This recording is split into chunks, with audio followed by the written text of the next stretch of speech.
My wife and I moved to Spokane about 4 years ago, and we made every mistake you can make on a move. I'll tell you our story. This is not how you're supposed to move to Spokane.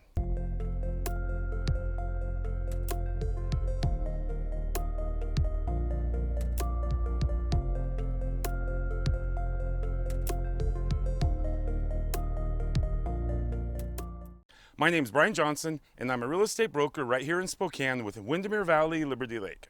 So we moved here from Denver. We joke that we fled Denver. We didn't just move here. But to understand the situation, I'm going to have to roll back a little bit further to about 2008 and the financial crisis.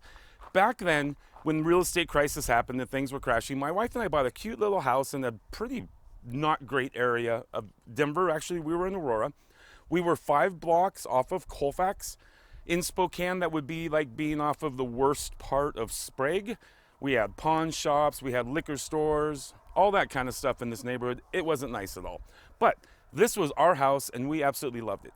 Little teeny house, 2-bedroom, 850 square feet. So you had 2 bedrooms, bathroom, little teeny living room, and then a little teeny kitchen. Now, we did have a basement. That was nice, but it was mostly storage and a laundry room. So that was what we were living in, but it was just the 2 of us. It was a perfect little house. And about a year later, my wife and I adopted 2 kids. They were brother, sister. They were 2 and 4 years old, and instant family. That really was interesting because we're still in this little 2-bedroom house. Now that's brother and sister sharing the little bedroom, and then my wife and I, but it worked for us. In fact, we loved it. And we got really close. We raised our children there for about 8 years. We raised our kids there. And then as the kids got older, that neighborhood, that house, suddenly didn't work for us. And this kind of reminds me of something about real estate. And that is when realtors talk about bad neighborhoods. And you know, it's not really true. Every neighborhood has good people. This was one of those neighborhoods you would label like that. But we had fantastic neighbors, we raised our kids there, and it worked for us. Until it suddenly didn't work for us. There's a lot of cars passing by. I'm just gonna talk anyway. I don't actually like these videos I see on the internet or on YouTube talking about, top 3 worst neighborhoods in my city. And I'm not gonna make that video because, like what I said, there's good people in every neighborhood. And you shouldn't let some snotty real estate agent tell you or give you your opinion on what's a good neighborhood. That's up to you. Something that you love or you don't like, I don't know, maybe it's close to transportation or close to schools or close to a church or close to friends and family. That's up to you, and it's up to you to tell us what's a good neighborhood and what's a bad neighborhood. Like I said, don't let us give you your opinion on what's a good neighborhood. Our job is to get you a good house. We don't sell like people or neighborhoods, we sell houses. So suddenly, this wasn't a good neighborhood for us anymore. It was suddenly a bad neighborhood. In fact, Denver had run its course for us. It was getting very crowded. It was getting very expensive. It was getting very chaotic. It took us an hour and a half to drive around town. It was just not our place anymore. Then we decided to move. We had met in Seattle in college, my wife and I, a long time ago. But moving back to Seattle wasn't really an option because that was actually worse than Denver for the things we didn't like. So we moved to Spokane cold. We had never visited before. We had driven through back in college going to visit Colorado. We had never even stopped for gas or food. So we'd never been to Spokane. But we had family near the vicinity within a few hours, and it seemed like, well, it's the Pacific Northwest with a little better weather than Seattle. It's a city. My wife's a nurse, so healthcare is a really strong part of the economy here. So we knew she could get a good job. So we sold our house. Threw everything in a U-Haul truck, and we ended up on a Tuesday night in the middle of winter at the Quality Inn in North Spokane. 2 kids, 2 dogs, had never visited here before, didn't have jobs set up, hadn't organized housing, hadn't organized daycare, schools, anything. We literally stepped into town cold. Don't do that. I hadn't been a landlord in years. We had owned our home.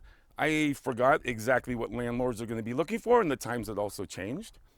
One thing I found out, no one wants you to prepay your rent, and no one wants to rent to you if you don't have a job. Even if we could pay 2 years of our rent, no one would touch us. And that was the fact that we were here in town without jobs. We hadn't set that up either. we figured, well, we'll just arrive in Spokane and we'll just get jobs. We'll rent something, decide the area we want to live in, and then we'll be fine. We had a ton of equity in our house, and so we could afford the move, and we could afford to spend a little time finding where we wanted to be in this town and for our kids. Big, big mistake. Don't ever do that. Line up your jobs and line up your housing, because no one will rent to you unless you already have a job lined up. It doesn't matter your work history, and it didn't matter how much money we had in the bank or credit or anything. They simply wouldn't do it. So we had to get housing. Well, first thing you're going to do, we got an Airbnb, of course, for a little while, but we were going to have to move from that because we hadn't set anything up. Big mistake again. So we get an Airbnb, and I knew that my real estate skills, I could do creative real estate. I knew I could get us a house if we had to. We didn't want to buy anything, though, because we didn't know what part of town we wanted to be in. So we were going to rent. But again, no one, even individual landlords, weren't really interested in talking to us. So I went on the creative market to find something. Maybe I would buy something owner financing or something more creative like that. And I did find something. We did a lease option on a beautiful home up on 5 Mile.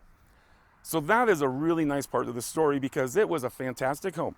And I'll tell you, if we hadn't had that home in Aurora, that little teeny home in that little goofy neighborhood, we never would have been able to move to Spokane. So when people say it's better to rent because it gives you more freedom, that's not always true. If we hadn't owned our house back then, we wouldn't have been able to sell it to move to Spokane. That equity and owning that home gave us a ton of freedom, and we joke, it's a joke, but it saved us from Denver. If we were still renters, we wouldn't have built up that equity, and we wouldn't have had this giant nest egg to make the move. So buy a house if you're young. That equity that you're going to save over time, it's the best savings plan that you're ever going to get. It saved us, and it just might save you. It's funny, though, having arrived cold in Spokane, I'll tell you the first thing that we noticed, there are drive-through coffee shops everywhere. Denver, you would think with the bad weather or the cold weather in Denver and the snow, you'd see drive-through coffee shops. Not even close to what you have in Spokane. That was absolutely everywhere. You just notice drive-through coffee shops. And be careful, don't go into all the drive-through coffee shops because you might be explaining to your teenage son why this girl is wearing a bikini. That's a real thing in Spokane, believe it or not. So really, the moral of the story is line up your housing, line up your jobs, line up your daycare, your schools, way before you get here. Come visit the town for a week or 2 weeks. Call me, I'll tell you a great place to stay, where you want to go for fun, where you can take your kids, what routes you're going to take, and you're going to learn the patterns and you're going to learn where you want to live. Don't ever move to any city cold like that. It's a nightmare. It's a disaster. Just don't do it. If you're thinking of moving to Spokane, give me a call, shoot me a text, send me a message, and I can help you out with the housing. I can help you out with some things about where you want to live. I can get you through this town.